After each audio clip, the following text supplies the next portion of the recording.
Alrighty, so it looks like we've got the patch notes for this patch that's coming up for EA Sports UFC 6, and we're just going to jump right into this thing. So they've broken it down into our feedback, health and stamina updates, perks and flow state updates, other gameplay and fixes updates. We're going to jump right into health and stamina updates because I feel like that's one of the most important updates that people are looking forward to, right? So right there it says they increased the stamina cost for missed and evaded strikes by 10%. So now if you whiff or if your shot gets evaded, the stamina cost is going to be increased by 10%. We're going to see how that's going to play out when the patch actually drops. 10%, can either sound small or it can sound big depending on how it actually plays out. So Dev Insight, we've heard feedback that stamina is abundant. There is also a widespread sense of not being rewarded enough for outplaying the opponent, making them miss and hitting them with counters. This change will reward skillful play being accurate, making the opponent miss, evading strikes, and countering, as the opponent will take more damage if their stamina is lower after their strike is evaded. Another thing that this might lead to is it is definitely going to lead to head movement being just naturally buffed. People are going to start moving their head a lot more.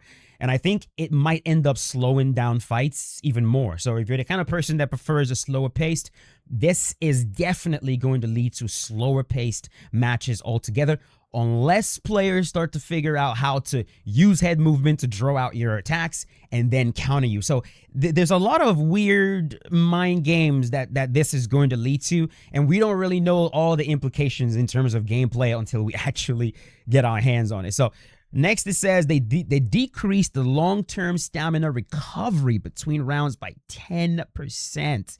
Jesus. So this is going to be stacking. So, right, you're going to have the increased stamina cost for missed and evaded strikes by 10%. And then in between rounds, you're not going to recover as much long-term stamina as you did before. So you're going to be entering the second round with less stamina than we did before. So it says this will highlight the strategy of surviving early rounds against powerful power strikes, then turning up the heat once they're tired in later rounds. Well, that is if the player actually does that, right? That is if they do that. Next up, they've decreased the amount of stuns and knockdowns required to accumulate into a knockout or leg TKO. See, this is a very, very welcome change. We've been asking for this for a very, very long time. There's just too many knockdowns, right? Now, in the world of MMA, there is such a thing as standing TKOs, referee stoppages, where the ref just decides, okay, I've seen enough. This guy has been knocked down 5 times in round 1. The ref is just going to jump in and stop the fight. And in my perfect world, that's the way it will be solved. We wouldn't necessarily reduce the amount of knockdowns that we see, right? I would just add a mechanic where the referee gets a lot more involved and a mechanic where we have standing TKOs. But it doesn't seem like that's what they're doing. So right there, they've altered the amount for the head by 20%, for the legs by 30%. So now it's gonna you'll require way less health events to lead to a straight up KO, and also even less leg health events to lead to a leg kick TKO. They said we've heard feedback on the number of knockdowns. There are often too many in a fight.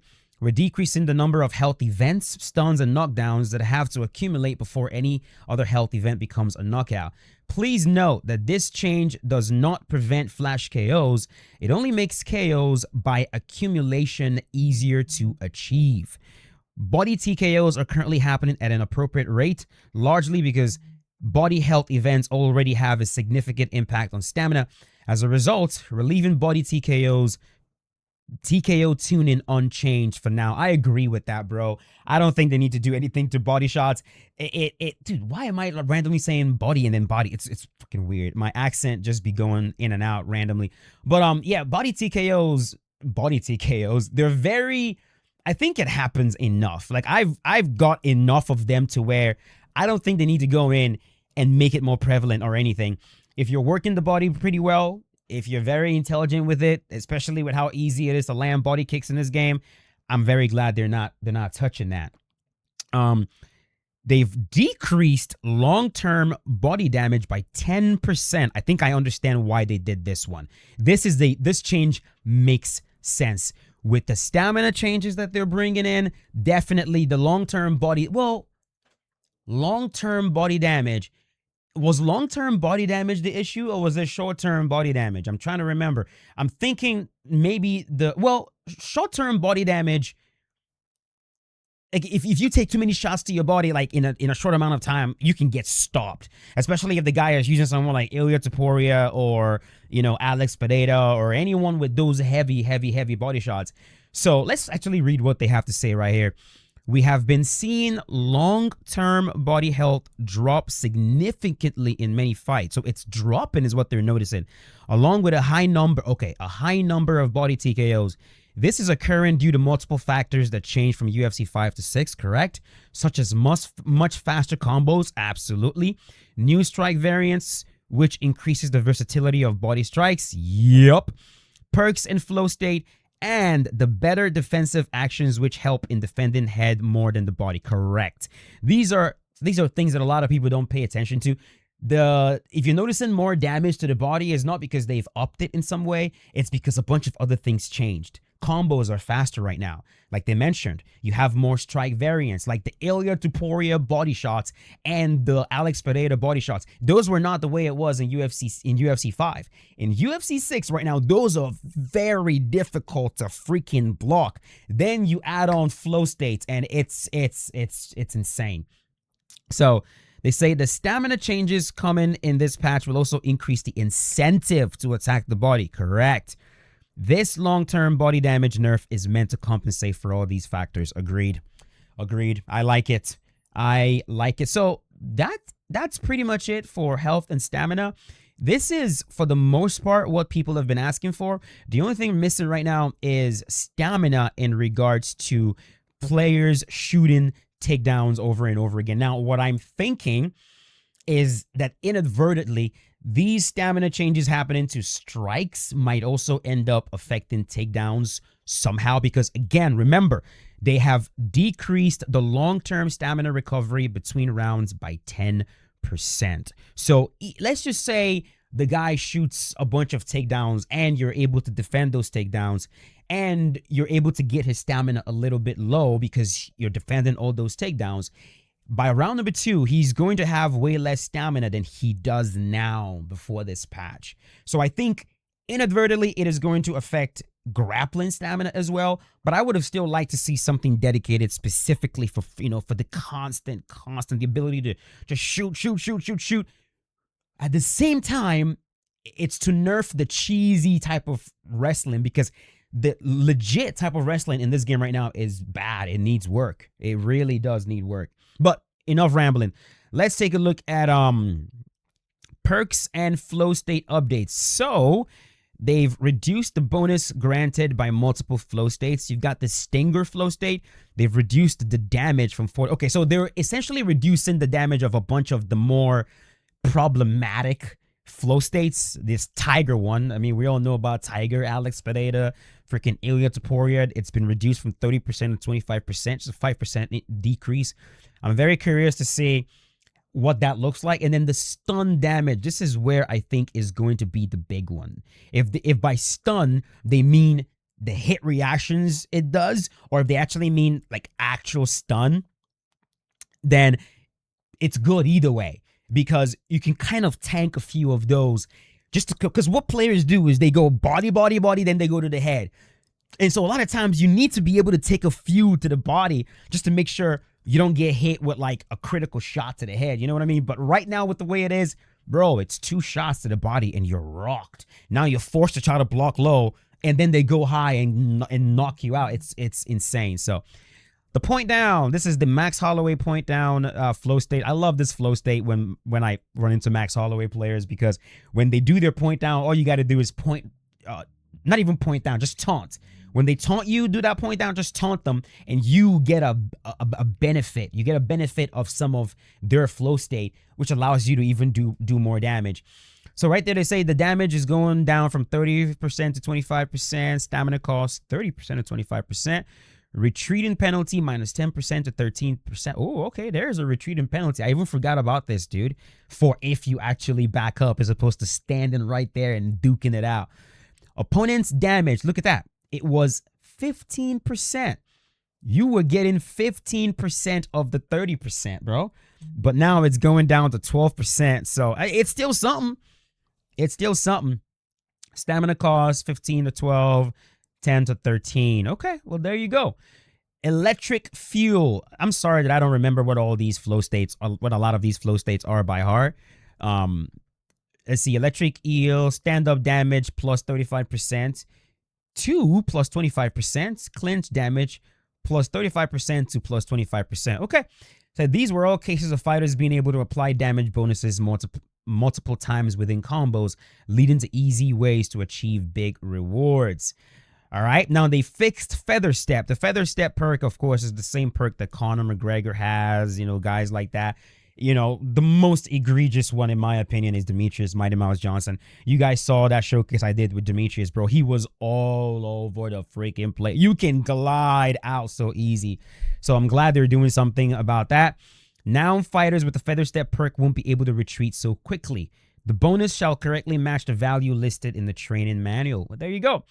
They fixed an issue that caused stamina to regenerate during submission struggles when the last stand flow state was active. Dude, I did not even realize about this one. Okay, cool. Now the stamina regeneration bonus will not apply during the struggle. Very good, very good. Let's see. Other gameplay update fixes live August 6th. Let's see.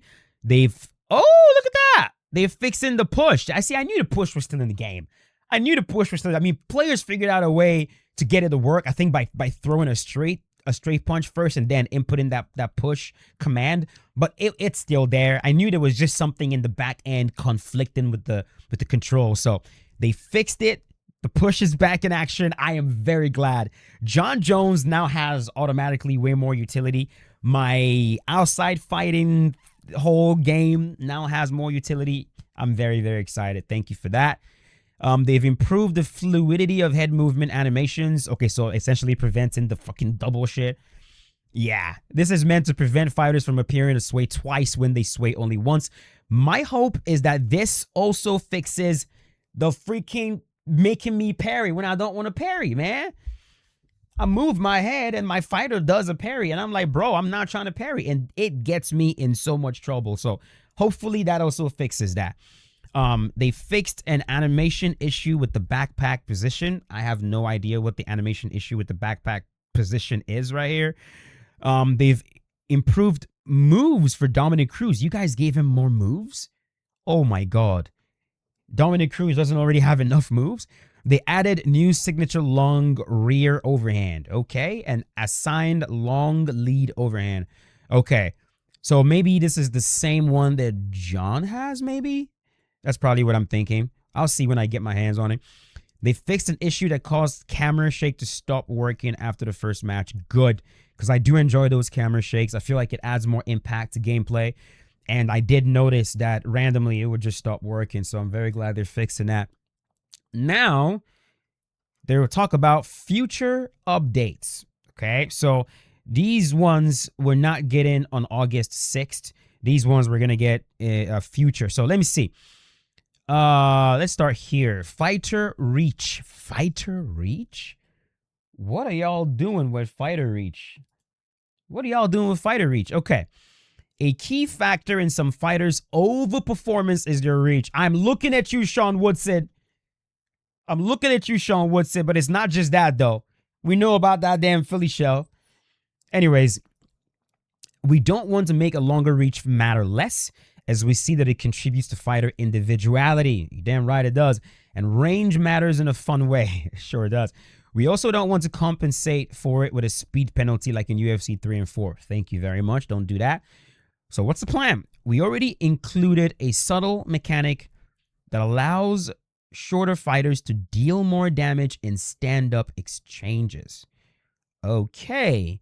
So it's about damage. So the incentive to use a shorter fighter is you're going to deal with those range issues still. It's still going to be there. But if you're able to get on the inside, you're able to do damage. Honestly, I felt like it was already that way, bro. If Conor McGregor makes his way on the inside, it's a freaking problem. It's a problem. But now they're saying it's going to be even doubled. So we'll see. We're making this effect more direct and impactful. So they're saying it's already in the game, but they're saying they're gonna buff it. That's okay, makes sense. They're buffing it. They're giving shorter fighters who are often more powerful and muscular for their weight class a more meaningful advantage at close range. Oh boy. All right. This allows us to improve balance without reducing the reach or speed of taller fighters, preserving fighter individuality while encouraging a wider variety of viable fighter choices. Okay. Move set updates. Please tell me this is what I think it is. We're updating several fighters-specific strike animations across the roster to represent each fighter's real-world fighting style better. And by saying that, you guys mean the round right there. These updates will mostly affect the animation assignments for hooks and roundhouses. Thank you. Now, I hope y'all mean, you know, the body kicks, right? It's not just the body kicks, the head kicks. There's so many fighters that have that, like, that nice snappy lead one, and it just turned the game into just a body kicking frenzy, every single fighter. And EA has always had an issue with too much of a good thing, which is actually a video that I'm literally working on right now to kind of demonstrate what I mean. But there's always too much of a good thing with EA, bro. It's the same thing with the Philly shell, and I would love to see them address that too. Please don't just leave it there. Don't just leave it at the hooks and the roundhouses. Investigate more. Put a bit more time into it. Remember the Philly shell. Only a handful of fighters in the UFC should have a Philly shell. I understand it's a freaking cool block that you guys put a lot of time into, and it's nice and dope, and you kind of want players to see it. You don't want to just hide it in some obscure fighter. That I get it, I understand, but you kind of have to do that though, or else you remove the novelty of the thing. You know, it just ends up not becoming special anymore. If Sean Woodson has a Philly shell and Tom Aspinall has a Philly shell, and just a bunch of people that just should not have a Philly shell have it, it's just kind of like, come on, man. You know what I mean? Like, I'm pretty sure Magomed Ankalaev has a Philly shell. Like, why? Why does Magomed Ankalaev has a Philly shell? I don't know if Islam Makhachev has a Philly shell. A part of me almost feels like he does because he has the Dustin Poirier punch set, but it's just kind of like, come on, man. Do the same thing with Islam too. Islam should not have the same punch set as Dustin Poirier. You gotta, while bringing out these fighter strengths, also bring out their weaknesses, man, so that you don't have all these fighters that are just good at everything, you know. And remove the head kick from Ilia Topuria. He's never done it in the UFC, not even one time. Anyways, flying triangle denial window fixed. There is a bug crashing the flying triangle denial window, causing it to be much shorter than intended. Oh, shit. Oh, so that's why everybody be spamming it. Okay. You players, man. Y'all players, the way you figure shit out, of course you figured out that there was something going on with the denial window, so you're just spamming it now. Of course. This fix is presently being tested and is expected to be implemented in a future update. So remember, these updates right here, they're not going to be in the August 6th patch. It's going to be a future time. I kind of wish that EA could speed up, you know, the process by which they put out these fixes. But I also understand, bro, as someone who has been tinkering with all this animation shit, everything connects. You try to fix one thing, you break the other. It's a mess. It's a complete mess. So I understand they have to take their time, test, double test, triple test, quadruple test, just to make sure that the thing they fixed here isn't breaking the other thing here. And you know what, man? The fastest way to deal with all this stuff is just more bodies, hire more people. But I mean, I'm pretty sure they're sharing the same exact people working on UFC with FIFA and Madden and whatever. Just whatever. Anyways, over under entry range fix. I mean, I figured this one out. I think I figured this one out before anybody else did. Literally, like very, very early, I noticed this was happening because I was just hanging out in practice mode, just testing a bunch of animations, and I'm like, I remember calling Romero. I'm like, bro, look at this shit, bro. I'm like, this is a problem. I'm like, it's going to become a problem. And literally the next day, I believe it was in the ESFL, I was seeing that. I'm just like, oh, God. It's like, maybe I wasn't the first one to figure it out. Maybe you guys figured it out way, way earlier and you were just keeping it in your back pocket, just waiting for that opportunity to bring it out. Maybe that's what happened, okay? I don't know. Anyways, ground, so I'm glad they're fixing that. By the way, what that is, just for the record, is you're able to enter the over-under from a farther range than you're supposed to be able to if you fake a punch or if you throw like a Superman punch fake. It literally warps both of you into range and you can clinch them. It's very bummy. It's very, very bummy and it's very cheesy and players do that all the time. Just stop doing that, guys. Just stop. I know you're not going to, but just stop. Ground game responsiveness fix. You talking about the delay? We are also actively investigating reported issues where fighters take too long. Yep. Correct. When you're on the ground, sometimes it's like the game hangs. And I'm not even talking about like you faking transitions. That's one more thing they're going to fix. The hanging fakes. But like, bro, you're like, let's say you get taken down. You hit the mat. As soon as 21 minutes. Okay, I'm sorry. I'm almost done. You guys hit the freaking mat. And then like, you don't see any options. You have to wait for like a second or so before you can actually start moving. And it takes away from that feeling of MMA. You need to be able to go from clinching to grappling, from grappling to clinch, from clinch to striking, all seamlessly and smoothly without all these weird little delays that you notice in the game. It's very annoying. So they're fixing that. They're fixing the hanging fakes. Kudos. I'm very glad about that. Ground and pound defense update. They're fixing bobblehead. They're fixing bobblehead. As a defender during ground and pound, it is currently possible to attempt to evade a strike, expecting it to be a straight, and still block it when it turns out to be a hook.